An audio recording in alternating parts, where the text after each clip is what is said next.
వరకు 3 ముద్రలు నేర్చుకున్నారు. ప్రతి ఒక 2 ముద్రలకి తర్వాత శీతలి అనేది ప్రాక్టీస్ చేయాలి. శీతలి ఎందుకు అనంటే శరీరంలో ఆల్రెడీ వేడి ఉంటుంది, ఉష్ణం ఉంటుంది.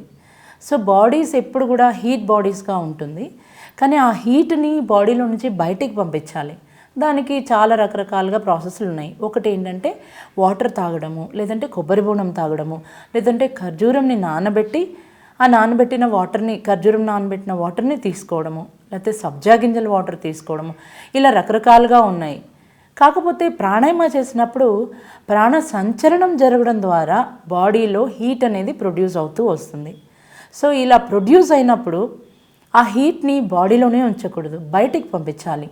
ఒకవేళ అలా బయటికి పంపించకపోతే కళ్ళు చాలా మంటలు రావడము, రెడ్గా అయిపోవడము, బాడీ అంతా హీట్ ఎక్కడము ఇలా జరుగుతూ ఉంటుంది. చిరాగ్గా ఉంటుంది, చాలా చికాకు పెట్టేస్తూ ఉంటుంది. సో అందుకని శీతలి అనే ప్రక్రియ ద్వారా మనము శరీరంలోని ఉష్ణాన్ని అంటే హీట్ని మనం బయటికి పంపిస్తాము. ఇప్పుడు నేను మీకు శీతలి ఎలా చేయాలో చూపిస్తాను.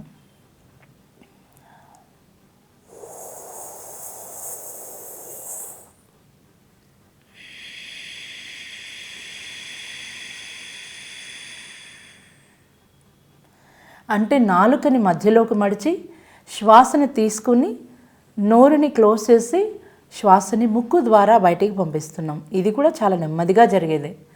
చాలామందికి మొదలుపెట్టిన వెంటనే రాకపోవచ్చు. సో ఇంకొకసారి నేను చూపిస్తాను. నాలుకని మధ్యలోకి మడిచి breathe in and close your mouth. Breathe out from your nose. So కొంతమందికి ఇలా రాకపోవచ్చు వెంటనే, కాబట్టి ప్రాక్టీస్ చేయంగా మీకు డెఫినెట్గా వస్తుంది. సో ఇలా చేసినా కూడా రావట్లేదంటే నాలుకని పైకి మడిచి సైడ్ నుండి దాన్ని తీసుకొస్తే మాత్రం డెఫినెట్గా మీరు అంటే దీన్ని ట్రై చేస్తే మీకు శీతలి రావడానికి ఛాన్సెస్ ఉంటాయి. ఇలా. సో ఇది ఉట్టి ప్రాణాయామం అప్పుడే కాదు.